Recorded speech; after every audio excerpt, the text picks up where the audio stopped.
Rigdon. It is, of course, quite a serious question, but if people today are already starting to think about this as well, then perhaps it is worth imparting its global essence.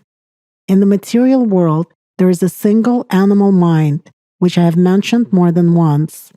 Today, even modern science records some of its manifestations, which are mainly visible in the behavior of communities of living beings.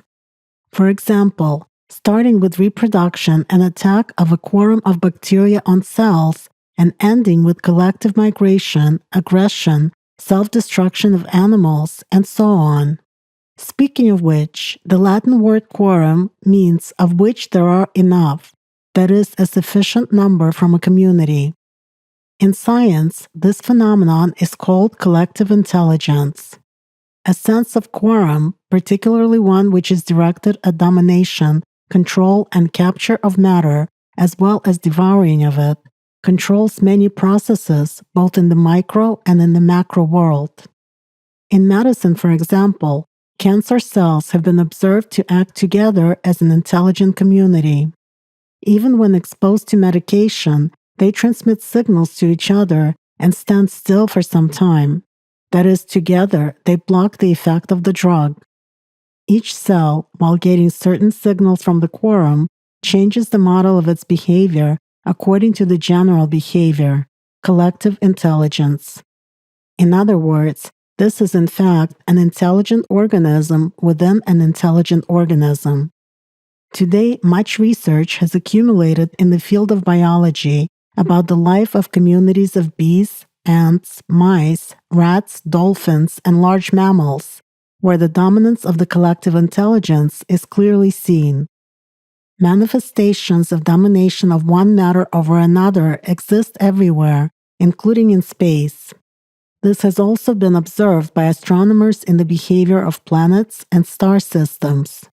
For instance, not far from us, in the star clusters of the Milky Way, there are giant stars which are in essence vampires. These are binary stars where one of the stars simply pulls matter onto itself in the form of gas from its partner, to which it is very closely located. And then it completely absorbs this star, consequently extending its own life and becoming a supergiant star for some time. It is all the same, according to the same laws of domination of matter. Not to mention a collective impact of communities of planets and galaxies on the processes occurring in outer space, that is that which humanity still cannot study as of today, given the insufficient level of technological capacity. But these phenomena do exist, and even today, one can find a lot of indirect evidence of this. So submission to the unified animal mind is typical of any matter, including the human community, which consists of beings that partly have material nature. The single animal mind has a common origin itself and its own subdivisions in the form of collective and individual minds. Figuratively speaking, it is like an independent organism with its multi-level structure and organization. Incidentally, the word organism is derived from the Greek word organon, which means a tool, an instrument. To make it easier to understand all of its complexity and coherence in governance, I will give an example of the human body, which functions as a single whole. The body has different levels of organization: molecular, cellular, tissue, and so on. It has a common mind, brain, which coordinates the work of all its biological systems and thus supports the life of the body. Also, there are systems to which organs are subordinated. There are organs in which cells work in a certain general rhythm. There is a cell as the lowest level of organic individuality, which has its own structure and the ability to replicate, exist, and so on. But that same cell is a part of organs, a part of the system, part of the whole organism. It is the same in the structure of the unified animal mind of matter. There are many units of collective and individual minds which closely interact with each other, thus creating entire systems in micro and macro world which are subordinate to the one animal mind. Anastasia. Since we're talking about controlled matter, then Ahriman should be involved in it somewhere? Rigdon. Precisely. Ahriman is the one who has power over the one animal mind and uses it for the purpose of separating, so to speak, a pure soul for the world of God through material filters. Anastasia. I think it will be interesting for any person who stays on the path of self-perfection to find out how the animal mind acts in a human being. Rigdon.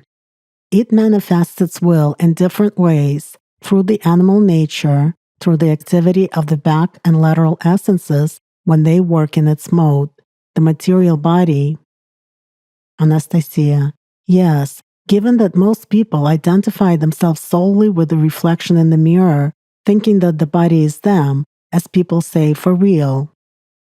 Rigdon. If a human were only the body, he would thoroughly know all the subtle nuances of controlling it and live by managing tens of thousands of various vital functions and operations which constantly take place in his body.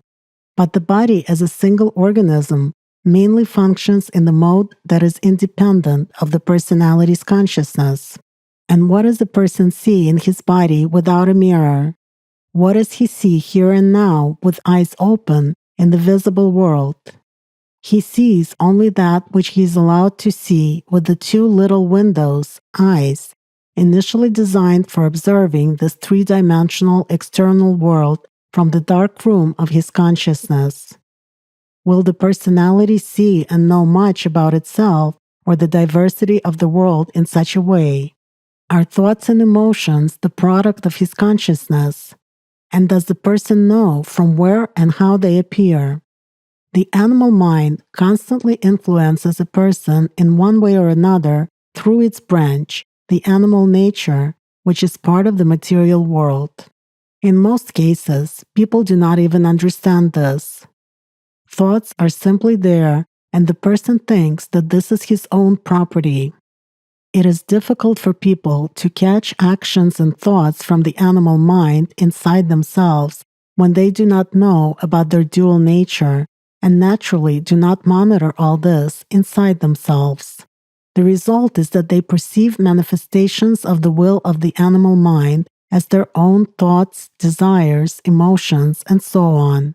In reality, a human being is free only in his choice, but he is not free from thoughts because his consciousness, the observer, does not actually produce them.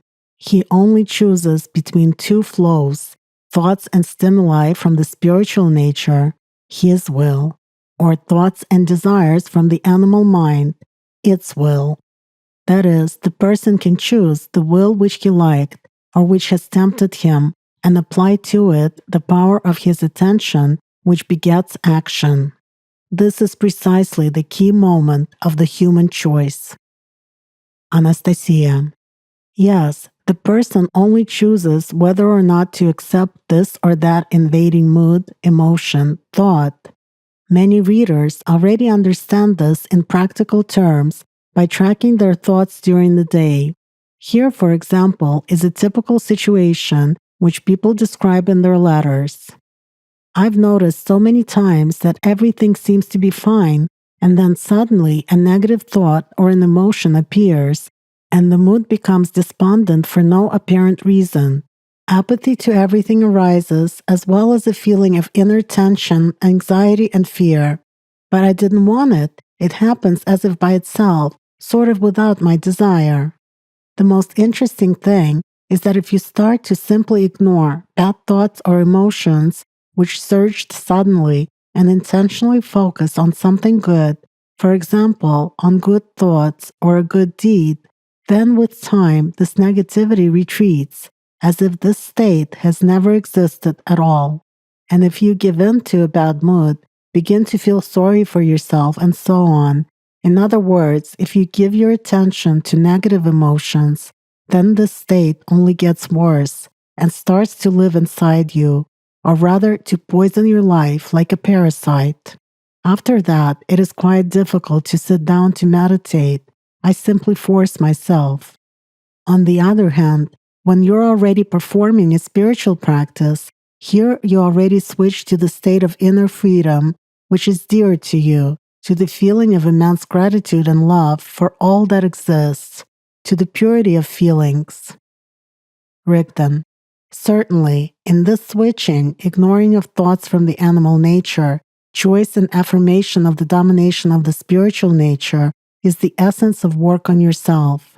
The animal mind forces people to oppose their spiritual nature, to believe only in the domination of matter, in its indivisible, undying material body.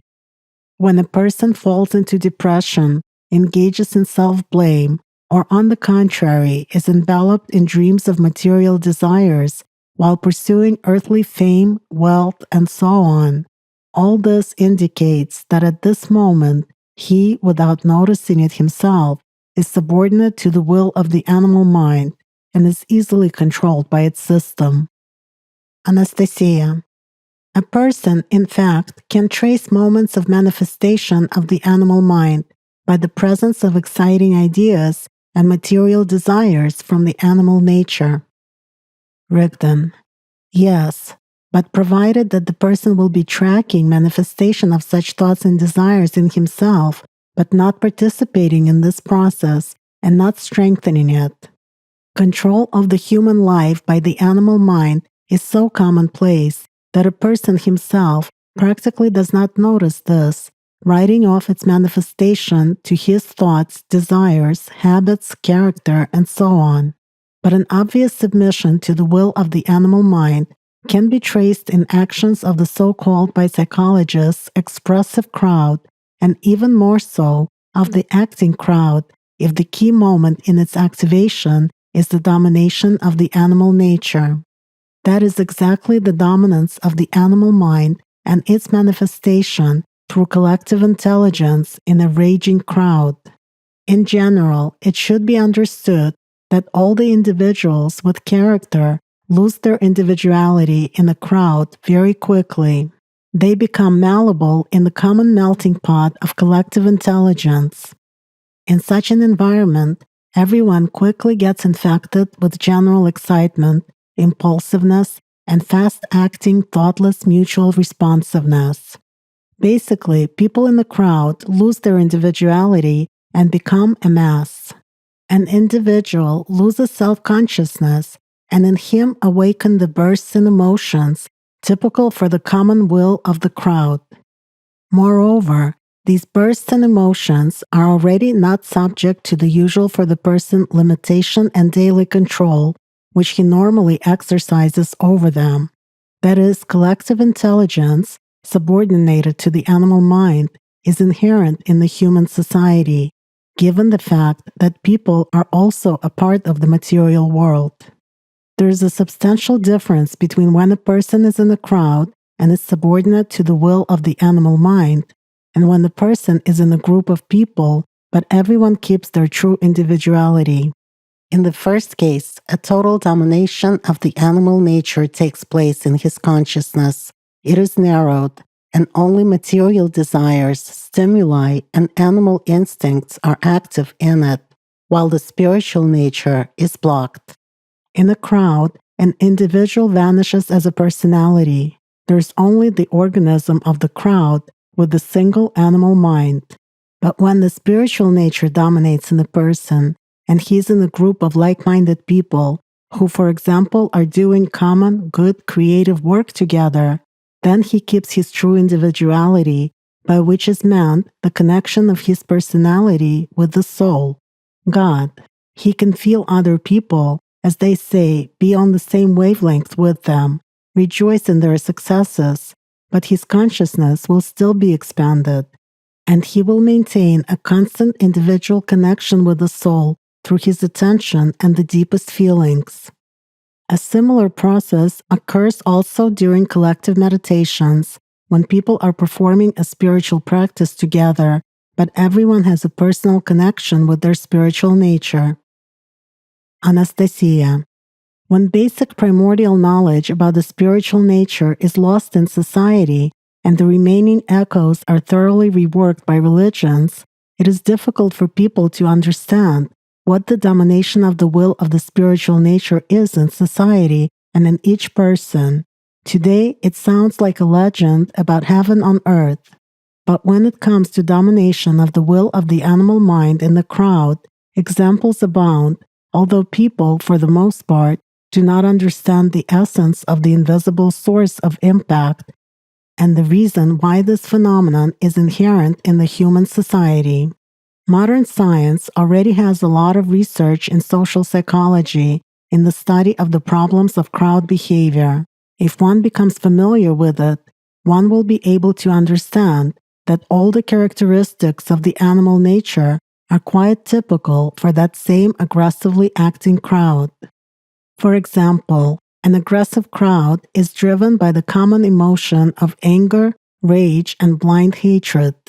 This will, which is alien to the spiritual nature of a human, directs actions of people in the crowd towards destruction and killing of their own kind. A panicking crowd is overtaken by the common emotion of fear. People exposed to its influence, while fleeing like any other herd of animals, can trample their fellow human beings in panic. People lose humaneness at this moment and become beings with the domination of animal instincts. As they say, they lose their heads from the fear and desire to save only themselves. The dominating emotions of the so-called money-grabbing crowd are such qualities of the animal mind as greed and the desire to possess greater material wealth. Or, for example, the rebellious crowd, which is a constant attribute of all revolutions and coups. It is a typical conductor of the will of the animal mind if we consider what actions it commits in its madness: killing people, pogroms, arson, the desire to seize weapons, tendency to absolute power, violence, ferocity, and so on. Rigdon: absolutely correct. At the heart lies an emotion conductor of the will of the animal nature, and also the same laws of influence and struggle for domination of one matter over another. Although humanity, for the most part, does not have even a general idea of the impact of the animal mind upon it, however, the subject of its isolated manifestations, such as various kinds of crowd behavior, is studied diligently, especially by intelligence agencies of different countries. Moreover, there is development and implementation of technologies that use the fact of such unconscious actions of people in a crowd to achieve certain political or religious goals. For example, it has long been known that the most trivial street accident, let us take a traffic accident for instance, gathers an unintended crowd in the form of curious passers-by. This crowd gets infected with emotions of the same type of what has happened. That is, as so-called by psychologists, circular reaction takes place, growing emotional infection in the crowd. It starts, as usual, with the discussion who saw what, who and how was driving, how the driver was turning, and which of the drivers is to blame. But such an aggravation of emotional passions may well end in a quick transformation of the crowd from being an occasional one, accidental, from the Latin word occasio, meaning occurrence, to expressive, with the topic being changed from discussing the road accident to the blame game of who is responsible for the terrible quality of roads, bad life, and lack of order in society. If such emotions are heated, it is not far from the transformation of the crowd to an acting one. Perhaps to better understand exactly how this happens, I will describe a classical scheme of how secret services use the technologies of changing power, which are based on such effects of crowd infection. Moreover, these methods are practiced both by competing states and by the country's own services in different states. For example, at about the same time in different parts of a capital city, suddenly road accidents take place. Naturally, random crowds of onlookers appear, among whom specialists are found, who with their speeches can turn an occasional, unintended crowd into an acting one, and direct it to riots and unrest to overthrow one regime for another. Also, a similar infection of the crowd only by other means and other different schemes, which cause the manifestation of the animal mind in masses, can be traced to a series of prepared and artificially made color revolutions in various countries of the world. Anastasia. The sad thing is that most people are unaware of this, and as a result, such technologies still work in the crowd. If man knew about it, he wouldn't be another pawn in someone else's hands. He wouldn't consciously give in to the will that is alien to his spiritual nature, and wouldn't be its active conductor, burdening his personality with the weight of material dominance. But maybe it also happens because of the human habit to live by giving preference in daily life to thoughts and emotions of the animal nature. Besides, people tend to copy the behavior of others, and many today do not care about the cleanliness of their thoughts. Maybe that is why the animal mood in society is transmitted more often and faster than anything good, spiritual, and positive. And it spreads among the population like fire along a detonating fuse. Many people encounter such phenomena, but unfortunately, they're not always aware of them. For example, they meet their friends or relatives who, as a rule, start telling them about someone whom they met today or recently, with whom they talked, and who strongly impressed them with their negative actions or words. And what's interesting is that the person does not simply relay the words of the disturber of his peace of mind, but he tries to copy his anger to a T, his emphasis on certain words, and show his gestures. In other words, while transmitting this information, he's overtaken by the same emotions and the power coming from the animal mind. Besides, without realizing it, he, as a conductor, tries to pass them on, forcibly imposing negativity already onto his friends, colleagues at work, and members of the household. In general, taking into account how common this phenomenon is in the world society and how many times a day different people do this on the scale of mankind, a rather sad situation emerges. Rigdon. It is just that people need to understand the cause of such situations, ignore the will of the animal mind, and not be yet another of its conductors. Otherwise, if the person gives a lot of personal attention at this moment, for example to the conversation that captured him, then he will be infected with this and become another conductor of the animal mind. As a result of such an infection, a person will crave to tell this news to his other friends, often with a trick from the animal nature, as a pretext to discuss or belittle someone, to laugh at someone, and always copying emotions in the same way. The animal nature is strong in people when they do not know about it and do not keep track of its manifestation in themselves. Anastasia.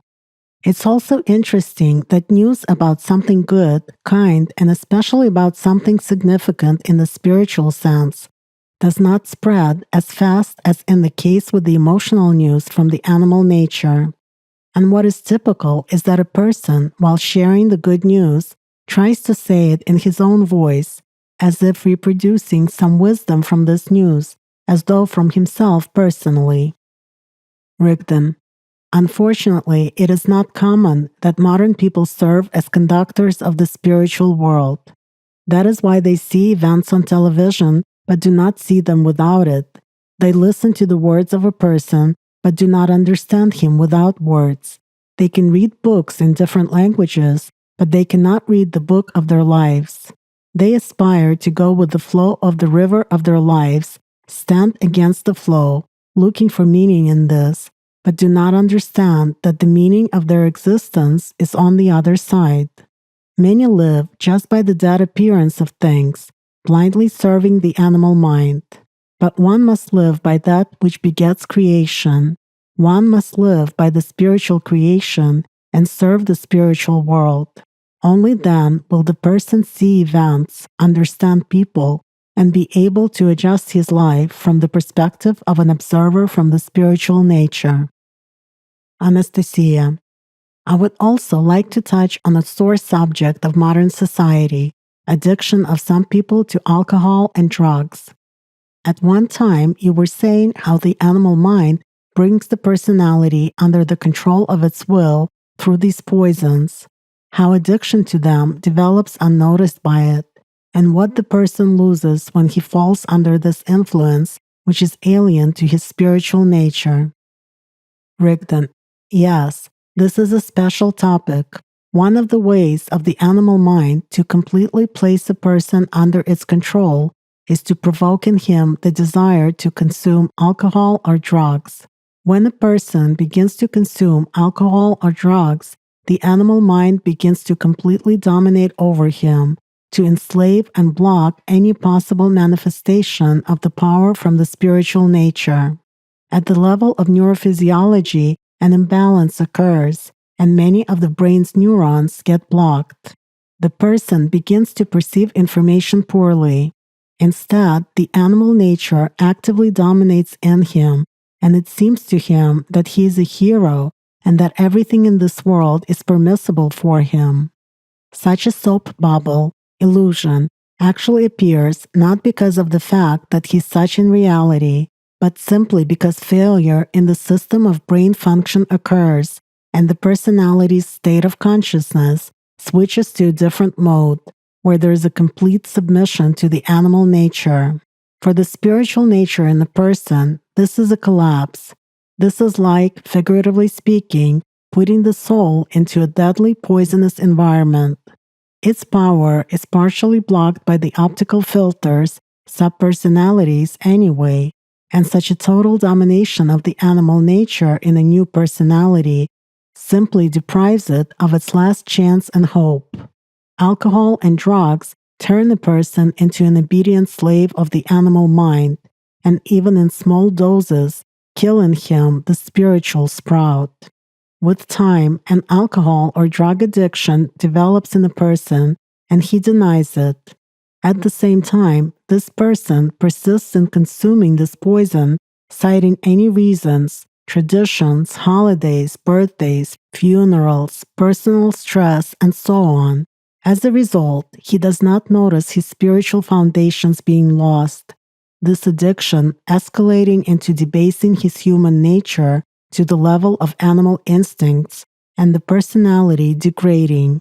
I have already mentioned that people in the state of alcoholic intoxication are inadequate in perceiving information. In most cases, all that dominates in them at the moment of alcoholic intoxication, practically poisoning, are the thoughts aloud from the animal nature about the precious self, about the objects of their pridefulness, about their unfulfilled selfish desires and unrealized excessive ambitions.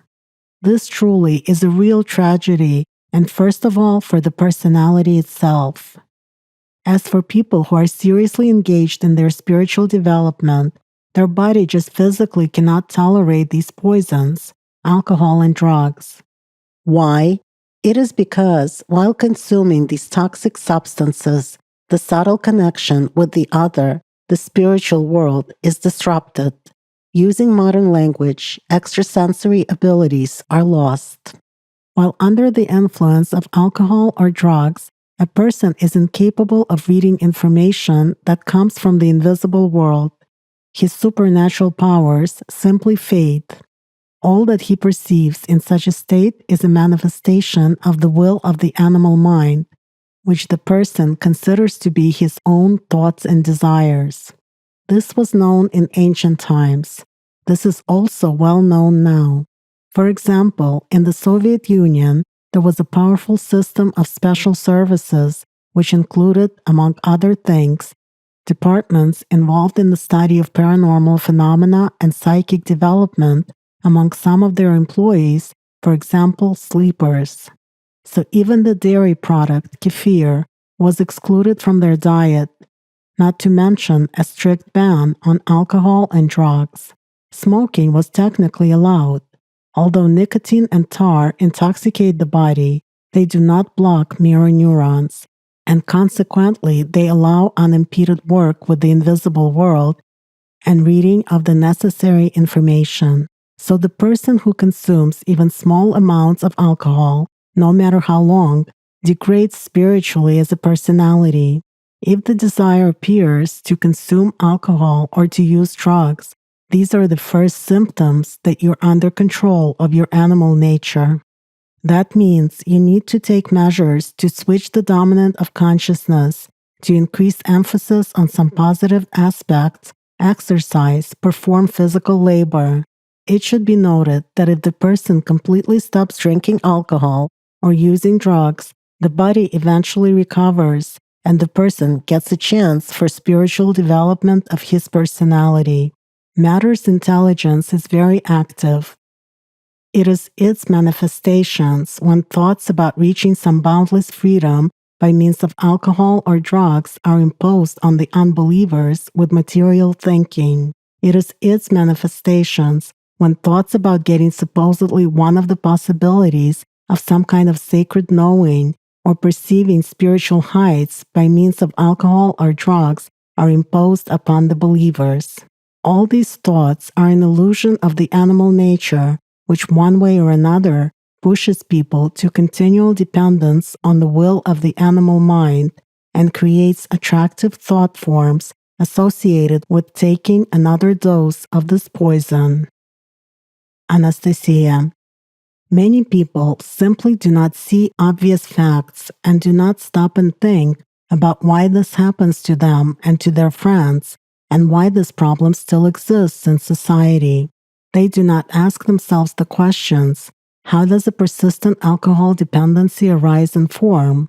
Who has artificially introduced it into society, and who is actively supporting such a fatal for the spiritual nature tradition? After all, the person destroys not only himself and his personality, but also creates problems in the society around him. This is a real calamity, especially when the person is responsible for his family and children. After all, it's not about how many material goods he was able to provide for his children. The point is how many spiritual riches the person was able to give them with his own life's example. After all, children are not personal property and not a crutch on which the person intends to lean in old age. First and foremost, these are new personalities whose consciousness is a blank slate. They came into this world, just like everyone else, to gain their chance of spiritual liberation. In fact, from an early age, these new personalities observe and adopt the life experience of the previous generations from people who are of authority to them, mostly from parents, who in many ways serve as an example to them. If a family has traditions related to, for example, drinking alcohol, then what is demonstrably imposed upon children since childhood is negative experience and patterns of dependence on the animal nature, which adults show by drinking, for example, at celebrations at home. People consider it to be a harmless action because they do not understand its essence and long-term consequences. Rigdon. They do not understand the misery they commence by doing this, dooming the souls not only of their children, but also of their descendants to suffering. However, the situation can be rectified if people start to work first of all on themselves, if they actively change the society itself in which they live for the better. Regarding society, here one must get to the root of who makes alcohol and drugs popular among people and why is it still being done. This information can be found quite easily even today. The first ones to introduce drugs and alcohol into mass consumption by people were priests and politicians who saw obvious benefits in it for themselves. And why? Because, as I have said earlier, the personality's spiritual component is blocked with the help of drugs and alcohol, and the person can then easily fall under the influence of an alien will. It becomes easier for conductors from the animal mind to control him and manipulate his consciousness as part of the crowd, biomass. Suffice it to look at the realities of today. Why is all this actually being quietly encouraged despite the clearly visible struggle against these phenomena throughout the world? There is the same propaganda as in the ancient times, but only on a more massive scale, of distribution of alcohol and drugs, not only through products themselves and their advertising, but also through the formation of stereotypes, their introduction into the mass culture of society. For example, through a massive influence of mass media, as well as through popular cultural projects and feature films. After all, the easiest way is to encode a person with behavior patterns to subordinate him to the system through the images of idols and their habits, because any individual, as I have already said, is inclined to imitate. In general, it is not all as simple as it seems at first glance. Anastasia. This, unfortunately, is the truth of today. Rigdon. But again, who prevents people themselves from bringing order to society? Who prevents the personality from disciplining its thoughts? Everything is in the hands of people themselves.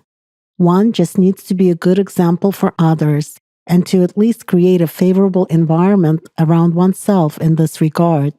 Not to encourage people to consume alcohol and drugs, and not to create conditions for spreading this animal addiction among people. To do everything possible to promote spiritual knowledge in mass culture, as well as cultural and moral values, and examples of the image of a real human.